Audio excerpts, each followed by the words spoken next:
Te saluda tu amiga Marisabel Linares desde el Ministerio de Biblia es Vida. Segundo libro de las Crónicas, capítulo 27. Solo son 9 versículos, pero tienen una gran enseñanza. Vamos a leer juntos. Jotán, rey de Judá. Jotán tenía 25 años cuando comenzó a reinar y gobernó durante 16 años en Jerusalén. El nombre de su mamá era Jerusa, hija de Sadoc. Jotán hizo lo que le agradaba al Señor, tal como hizo su papá Uzías, con la excepción de que no entró al templo del Señor. Sin embargo, el pueblo continuó sus prácticas perversas. Jotán construyó la puerta superior del templo del Señor. También hizo muchas obras en la muralla de Ofel. Construyó ciudades en la región montañosa de Judá y fortalezas y torres en los bosques. Jotán estuvo en guerra contra el rey de los amonitas y lo derrotó. Durante 3 años le pagaron un tributo de 3.300 kilos de plata, 1.000 toneladas de trigo y 1.000 toneladas de cebada. Jotán se hizo poderoso porque tomó la firme decisión de seguir al Señor su Dios. El resto de los hechos de Jotán, todas sus guerras y su manera de vivir, está escrito en el libro de los reyes de Israel y de Judá. Tenía 25 años cuando comenzó a reinar y gobernó durante 16 años en Jerusalén.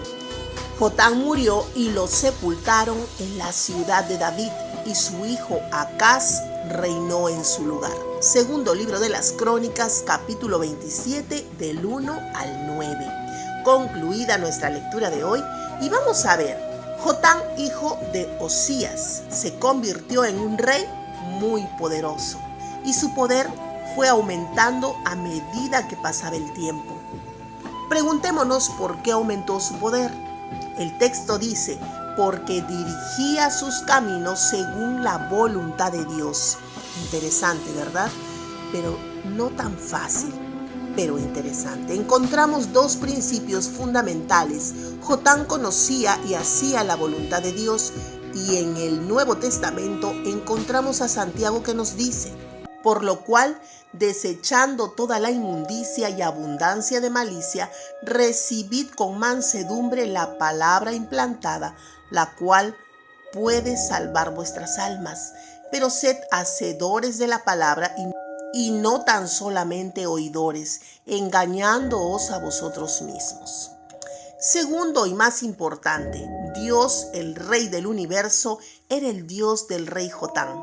Hay algo muy importante, no puedes hacer algo que no conoces. Si no lees su palabra, no sabes y vives ignorante de cómo agradarle. Necesitas leer la palabra de Dios. Y seguido de esto, incluir en nuestra vida diaria lo aprendido en su palabra. Todos buscamos realizarnos, todos queremos éxito y no hay ningún problema en eso. Pero necesitamos incluir principios bíblicos a nuestra vida. Dios te dé sabiduría y de tu parte el esfuerzo de aprender las Escrituras. Veamos, Jotán se hizo poderoso porque tomó la firme decisión de seguir al Señor. Jotán seguía la voluntad de Dios, pero para seguirla necesitaba conocerla. Veamos lo que dice Josué 1, 7 al 8, quizá lo sabes, vamos a recordarlo. Solamente esfuérzate y sé muy valiente para cuidar de hacer conforme a toda la ley que mi siervo Moisés te mandó. No te apartes de ella, ni a diestra ni a siniestra, para que seas prosperado en todas las cosas que emprendas. Nunca se apartará de tu boca este libro de la ley, sino que de día y de noche meditarás en él, para que guardes y hagas conforme a todo lo que está en él escrito, porque entonces harás prosperar tu camino y todo te saldrá bien. Para fanáticos, dicen algunos, que es la palabra de Dios. Pero, ¿quién inventó esto sino el enemigo de Dios? ¿Cómo que para fanáticos? El enemigo de Dios es el que puso en la mente del ser humano que leer no es necesario, que hay personas dotadas y de gran sabiduría para entender las escrituras. Totalmente falso. Sí es necesario que nos enseñen, pero veamos a esta escena como un ejemplo. Hechos 8, 29 al 31. Y el Espíritu dijo a Felipe: acércate y júntate a ese carro. Acudiendo Felipe, le oyó que leía al profeta Isaías y dijo: ¿pero entiendes lo que lees? Él dijo: ¿y cómo podré si alguno no me enseñare? Y rogó a Felipe que subiese y se sentara con él. Como vemos en este texto, dice que el etíope estaba leyendo, y es lo mismo que debemos hacer nosotros: leer. Cada uno de nosotros debe leer. Es allí donde el Espíritu te da la sabiduría o envía a alguien con la sabiduría para enseñarte, si no eres creyente, como el etíope que leía primero y luego fue enseñado. Pero Dios sabe cuando hay un verdadero interés. Pero también tenemos al creyente, y si no sabe algo, tiene a quien acudir, obviamente a sus pastores o líderes. Pero necesitan leer y escuchar la palabra de Dios. Finalmente vemos que Jotán no solamente sabía la palabra, sino también la ponía en práctica.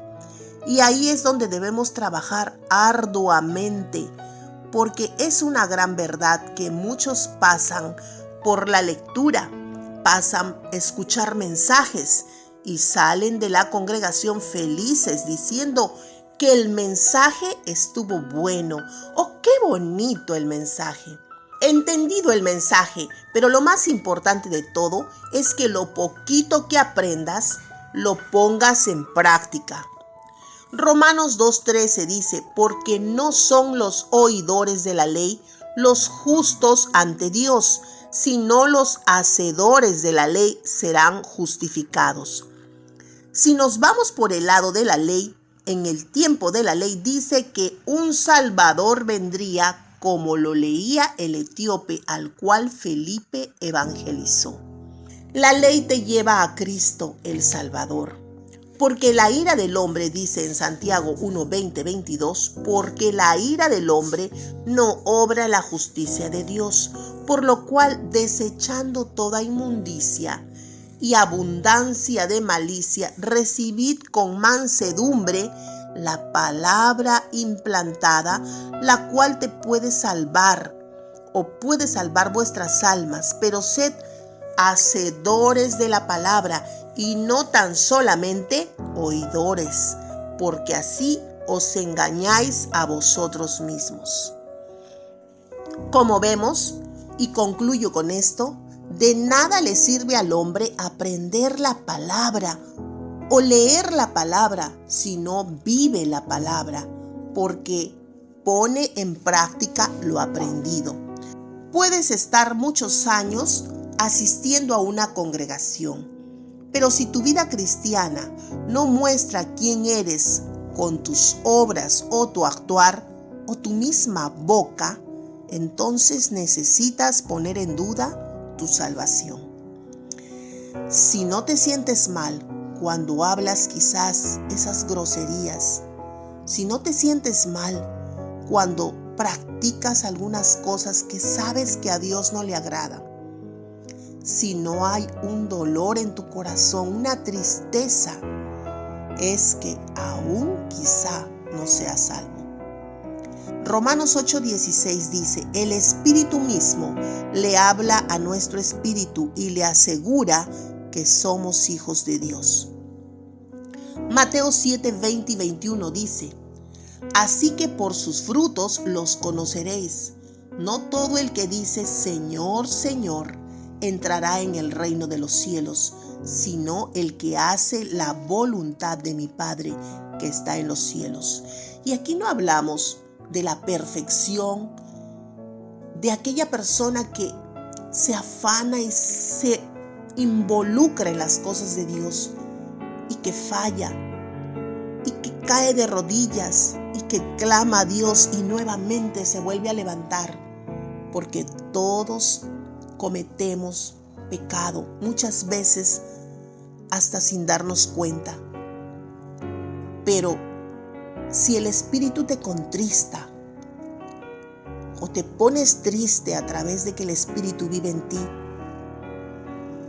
por lo malo que has hecho, en ese momento, en ese mismo instante, arrodíllate o en tu mente y en tu corazón. Dile: Señor, perdóname, cámbiame, transfórmame. Dios es fiel y te va a ayudar, pero tienes que poner tu voluntad. Jotán sabía la voluntad de Dios. Jotán hacía la voluntad de Dios. Y Dios prosperó al rey Jotán. ¿Eres tú como Jotán? ¿Lees y sabes? ¡Qué bueno! ¿Pero también sabes y haces la voluntad de Dios? Eso sería aún más bueno. Que Dios te bendiga. Si gustas de los mensajes de la palabra de Dios, es hora que nos ayudes a compartirlos para poder llegar a más hogares. Y no te olvides que todos los días estamos haciendo devocionales, un tiempo especial para pasar con Dios. Suscríbete, comenta y comparte todos los días.